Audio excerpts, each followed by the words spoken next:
നമസ്കാരം ഗൈസ്. ഇന്നലെ ഭയങ്കര വൃത്തിയായിട്ട ദിവസമായതുകൊണ്ട് ഇന്നലെ വീഡിയോസ് ഒന്നും എനിക്ക് ചെയ്യാൻ പറ്റിയില്ല. അതിൽ എനിക്ക് സന്തോഷം ഉണ്ടെന്ന് എനിക്കറിയാം, പക്ഷെ എനിക്ക് സങ്കടമുണ്ട്.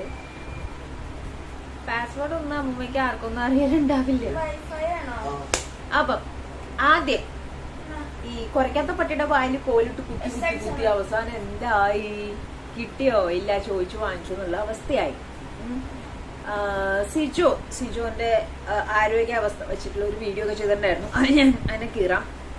ബിഫോർ ദാറ്റ്, ഈ ഫിസിക്കൽ അസോൾട്ട് ചെയ്ത് ഇറങ്ങിയതിന് ശേഷം കുറച്ച് ദിവസം മുമ്പ് വരെ ആറാടുകയായിരുന്നു നമ്മുടെ റോക്കി ബായ്.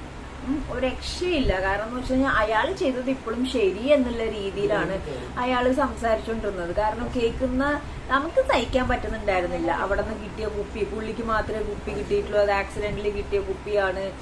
പിന്നെ അതിനെ പറ്റിയുള്ള എക്സ്പ്ലനേഷൻ, അറഞ്ചം പൊറഞ്ചം റീൽസ്, കാര്യങ്ങള്, ലെവലേശം പാവല്ലി വരപൂജ ഇല്ലാത്ത ഒരവസ്ഥ.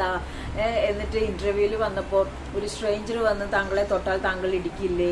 പിന്നെ ലൈക്ക് നിങ്ങൾ ഓക്കെ അവിടെ നിന്നിരുന്ന സമയത്ത് നല്ലൊരു കോണ്ടന്റ് മേക്കർ ആയിരുന്നു, പക്ഷെ ആ ഒരു പ്രശ്നം ഉണ്ടായതിനു ശേഷവും താങ്കളുടെ ഭാഗത്തുനിന്ന് ഒരു കുറ്റബോധവും ഒരിടത്തും ഞാൻ കണ്ടില്ല. ഇരുന്ന് മോങ്ങുന്നുണ്ടായിരുന്നു. മറ്റേ ഇതിന് വിളിച്ചില്ല എന്ന് പറഞ്ഞിട്ട്, എന്തിന് ഫിനാലേക്ക് വിളിച്ചില്ല എന്നൊക്കെ പറഞ്ഞിട്ട്. താങ്കളെയും സിബിനെയും വിളിക്കില്ല, ബിക്കോസ് റൂള് ബ്രേക്ക് ചെയ്തോണ്ട്. ആ പയ്യനെ നിങ്ങൾ കാരണം ഉണ്ടായ നഷ്ടം ചെറുതാണോ? റോക്കി ബായ് ഒന്ന് ആലോചിച്ച് നോക്കിയേ. സിജോ വിട്ടതാണ്. സിജോ ഒരു കേസ് കൊടുത്തു കഴിഞ്ഞാൽ താൻ അകത്താ. അതിന്റെ ഉള്ളിൽ അവര് തരുന്ന പാത്രം മേ ബി എടുത്തു വെച്ചിട്ട് 10 ലക്ഷത്തിന് വേണോന്നൊക്കെ ചോദിക്കേണ്ട അവസ്ഥ വന്നേനെ. ആ പയ്യൻ മാക്സിമം ഇഗ്നോർ ചെയ്തു. സിജോ അതൊരു ഫ്രണ്ട്ലി മാനറിൽ എടുത്തു. എനിക്ക് നിന്നോട് ദേഷ്യമില്ല റോക്കി എന്ന് പറഞ്ഞു. അതൊക്കെ ഒരു ഗെയിം സ്പിരിറ്റ് ആയിട്ട് എടുത്തു. അയാളുടെ വായിക്ക് പറ്റിയ പ്രശ്നങ്ങളും മറ്റു കാര്യങ്ങളും ഒന്നും ചിന്തിക്കാതെ ഇങ്ങനെ തగ్గടിച്ചോണ്ടിരിക്കുക.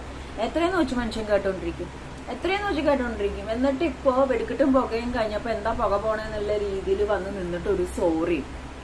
സിജോ എന്താ പറയാ, സിജോ തേച്ചൊട്ടിച്ച് സത്യം പറഞ്ഞു കഴിഞ്ഞാൽ മറുപടി വേറെ ലെവൽ.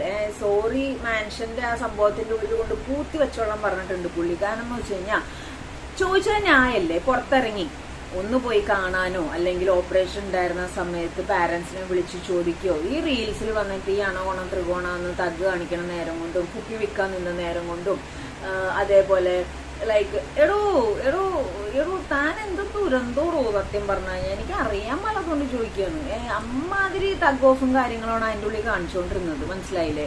അപ്പം ഒരു വാക്ക് ചോദിക്കുക, അല്ലെങ്കിൽ എന്താ അവസ്ഥ എന്ന് ചോദിക്കുക. അയാള് കേസിന് പോയി കഴിഞ്ഞാൽ ആര് കൂടെ ഉണ്ടാവും വിചാരിച്ചിട്ടാ. കാരണം ഫിസിക്കൽ അസോൾട്ട് ഓൾറെഡി അത് റിലേറ്റഡ് കേസ് ബിഗ് ബോസിൽ നിന്ന് പോയി. അപ്പൊ ബിഗ് ബോസ് ഏഷ്യനൈറ്റുകാരൊക്കെ പറഞ്ഞ് മനസ്സിലാക്കിയിട്ട് എന്ത് തന്നെയാണെങ്കിലും സിജു ഒറ്റക്കാലിൽ ഞാൻ ഇത് കേസ് കൊടുക്കും. ഒരു ഗെയിം ഷോയിൽ വന്നിട്ട് ലൈഫ് എൻഡ് വരെ എനിക്ക് സഫർ ചെയ്യുന്ന രീതിയിൽ ഒരു സാധനം തന്ന് റോക്കിയെ വിടൂല എന്ന് സിജു ഉറപ്പിച്ച് കേസ് പോയി കഴിഞ്ഞാൽ സിജു ജയിക്കും. എന്നിട്ടും തന്റെ കുന്തളിപ്പ് ഒന്ന് ആലോചിച്ച് നോക്കിക്കേ. അത് സഹിക്കാൻ പറ്റാതെയാണ് നമ്മുടെ സിജോ ഇപ്പൊ റിയാക്ട് ചെയ്തിരിക്കുന്നത്. അപ്പൊ സോറി എട്ടാക്കി മടക്കി വച്ചോളാൻ വേണ്ടിട്ട്. പിന്നെ ഈ പറഞ്ഞ കാര്യങ്ങള് ലൈക്ക് ബിഗ് ബോസിൽ വരേണ്ട ഒരാളല്ലായിരുന്നു, കോമഡി സ്റ്റാറിൽ വരേണ്ട ഒരാളായിരുന്നു. തെലുങ്ക് കന്നഡ മൂവീസിലൊക്കെ ഒന്ന് നോക്കുക. അവിടെ ചിലപ്പോൾ ഇതേപോലത്തെ തഗ് സാധനങ്ങൾ അടിക്കാനായിട്ടുള്ള വില്ലന്മാരെയൊക്കെ അവർ ചിലപ്പോൾ അന്വേഷിക്കുന്നുണ്ടാവും.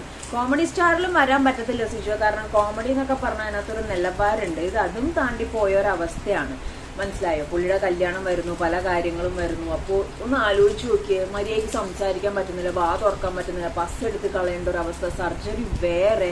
ഇതിനൊക്കെ തന്റെ ഭാഗത്ത് നിന്ന് താൻ ഫിനാൻഷ്യലി എന്തെങ്കിലും കൊടുത്തായിരുന്നോ? എന്തിനു? കുടുംബക്കാരെ വിളിച്ച് ചോദിച്ചായിരുന്നോ എങ്ങനെയുണ്ട്, എന്താ ഏതാ തെറ്റുപറ്റി പോയതാന്ന്?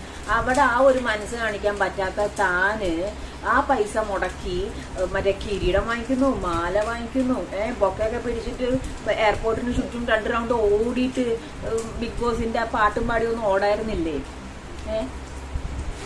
കഷ്ടം. മനുഷ്യരായ കുറച്ച് വിവരവും ബോധവും വേണം. അത് ഒരിക്കലും ലൈക്ക് പൈസ കൊടുത്ത് വാങ്ങിക്കാൻ പറ്റില്ല. എന്നിട്ട് ഇപ്പോഴും വൻ തഗ്ഗാണ് വന്നിരുന്നിട്ട്. അഖിൽമാരാറിനെ വലിച്ചു കീറുന്നു, ജിൻഡോനെ വലിച്ചു കീറുന്നു, സിജോനോട് ചെയ്ത കാര്യത്തിനെ പറ്റിയിട്ട് മാക്സിമം എന്നെ പ്രൊവോക്ക് ചെയ്തോണ്ടാന്ന് പറയുന്നു. അത്ര വിധുള്ള തവളാച്ചി കളിക്കുന്ന കളിയാന്ന് വിചാരിച്ച ബിഗ് ബോസ്. ഇനിയെങ്കിലും ഒന്ന് മനസ്സിലാക്കി പെരുമാറാൻ നോക്കി. ഇന്നും സിജോന്റെ അണ്ണാക്കി പോയി കൊടുക്കല്ലേ, അയാളുടെ വാലിങ്ങനെ മുഴുവൻ കേൾക്കേണ്ടി വരും.